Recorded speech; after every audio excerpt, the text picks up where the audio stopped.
మన పురాణములు. బల్లి మనపై పడిందంటే ఏదోలా ఉంటుంది, భయమేస్తుంది. మరి ఇంట్లో కూడా బలులుంటాయి కదా, దీనికి సంబంధించి ఏమిటో తెలుసుకుందామా? రేడియో సిటీ మన పురాణములు అంటే మన కథలు. బల్లి మన శరీరంపై ఏ భాగాన పడితే దానికి ఫలితం ఉంటుంది అని చెప్పి బలిశాస్త్రం చెబుతోంది.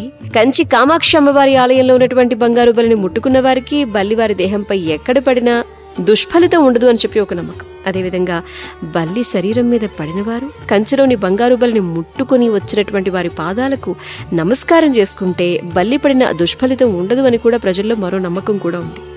మనం ఏమన్నా తలుచుకున్నప్పుడు బల్లి పలికిందనుకోండి, అది నిజమవుతుంది అని కూడా నమ్ముతూ ఉంటారు. వెంటనే కృష్ణ కృష్ణ అంటూ ఉంటారు. చాలా గుడులు వాటి గోడల మీద బల్లుల చిత్రాలు కూడా కనిపిస్తూ ఉంటాయి. జ్యోతిష్య శాస్త్రం ప్రకారం మీ ఇంట్లో తూర్పు దిశ నుంచి బలి శబ్దం వస్తే రాహుగ్రహ ప్రభావం అని చెప్పి అర్థం చేసుకోవాలి. తూర్పు వైపు నుంచి బలి శబ్దం వస్తే గనక అనూహ్యమైన భయాలు, అశుభ వార్తలు వింటామని చెప్పి ముందుగానే మనకి చెప్పబోతున్నట్టుగా జ్యోతిష్య నిపుణులు చెబుతూ ఉంటారు. బంగారు బల్లి అంటేనే తమిళనాడులోని కాంచీపురం అమ్మవారి గుడి కామాక్షి అమ్మవారి ఆలయం గుర్తుకొస్తుంది. అక్కడి ఆలయంలో బంగారు తొడుగులతో ఏర్పాటు చేసినటువంటి బల్లిని అలా తాకితే సకల దోషాలు తొలగిపోయి పుణ్యం సిద్ధిస్తుంది అని చెప్పి భక్తుల విశ్వాసం. బంగారు వెండి బలుల యొక్క విశిష్టతను గురించి తెలిపేటువంటి కథలవి. కథా వివరంలోకి వెళితే పూర్వం గౌతమ మహర్షి వద్ద 2 శిష్యులు ఉండేవారట. నదీ తీరానికి వెళ్లి నీటిని తీసుకొచ్చేటువంటి సమయంలో కుండలో బలిపడినటువంటి విషయాన్ని గుర్తించలేకపోయారు. తరువాత దాన్ని చూసినటువంటి గౌతమ మహర్షి వారిని బలులుగా మారిపోమని చెప్పి శపించేశారట. శాప విముక్తి కోసమని చెప్పి వారు ప్రార్థించగా కాంచీపురంలోని వరదరాజ పెరుమాళ్ ఆలయంలో లభిస్తుంది అని చెప్పి ఉపశమనం చెప్పటంతో వారు పెరుమాళ్ ఆలయంలో బలుల రూపంలోనే వారుండి స్వామివారిని ప్రార్థించి కొన్నాళ్లకు వారికి విముక్తి కలిగి మోక్షాన్ని లభింపజేసుకున్నారట.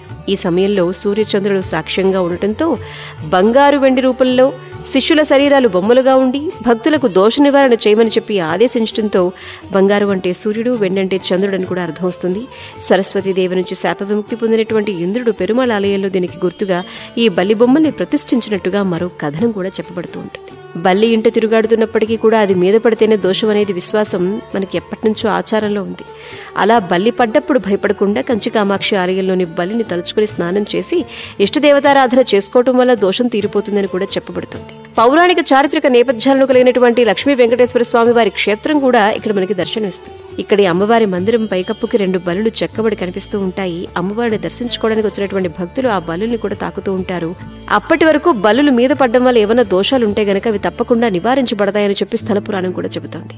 ఇక బంగారు బలిని తాకటంతో అప్పటి వరకు చేసినటువంటి పాపాలు కూడా పోతాయని చెప్పి నమ్మకం. అలాంటిది అసలు శిశులు బంగారు బల్లే కనిపిస్తేనో నమ్మటానికి కొంచెం కొత్తగా ఉంటుంది. కానీ తాజాగా బంగారు బల్లె కనిపించి అందరినీ ఆశ్చర్యానికి గురిచేసింది. చాలా అరుదుగా ఉండేటువంటి బంగారు బల్లెలు కూడా ఉన్నాయని చెప్పి అవి కూడా ఎక్కడో కాదు శేషాచల అడవుల్లో ఉన్నటువంటి విషయాన్ని గురించి కూడా అందరూ మాట్లాడుకుంటూ వస్తున్నారు. అంతరించేటువంటి జాతుల్లో ఒకటిగా చెప్పబడేటువంటి బంగారు బల్లెలు ఈ మధ్యకాలంలో కనిపించడం లేదు. అటువంటిది శివరాత్రి పర్వదినానికి ఒక రోజు ముందు శేషాచల ఏడుకొండలో కనిపించింది అని చెప్పి రాతి గుహలే ఆవాసం అని చెప్పి బంగారు బల్లె శాస్త్రీయ నామం అలాగే 150 నుంచి 180 మిల్లీమీటర్ల పొడవుతో రాతి గుహల్లో ఇవి నివాసం ఉంటాయని చెప్పి సూర్యరశ్మి పడని వేడి తగిన ప్రదేశాల్లో కనిపిస్తాయని చెప్పి అంటూ ఉన్నారు. ఏదేమైనా బల్లి మీద పడితే బల్లి కనిపించినా కల్లోకొచ్చినా దానికి సంబంధించినటువంటి ఫలితాలు మంచివైతే మంచిది, దుష్ఫలితాలైతే గనక కంచి కామాక్షి అమ్మవారి ఆలయంలో ఉన్నటువంటి బంగారు వెండి బల్లిని తలుచుకుంటే అన్నింటి నుంచి మనసు ప్రశాంతత ఖచ్చితంగా లభిస్తుంది అనటంలో ఎలాంటి అతిశయోక్తి లేదు.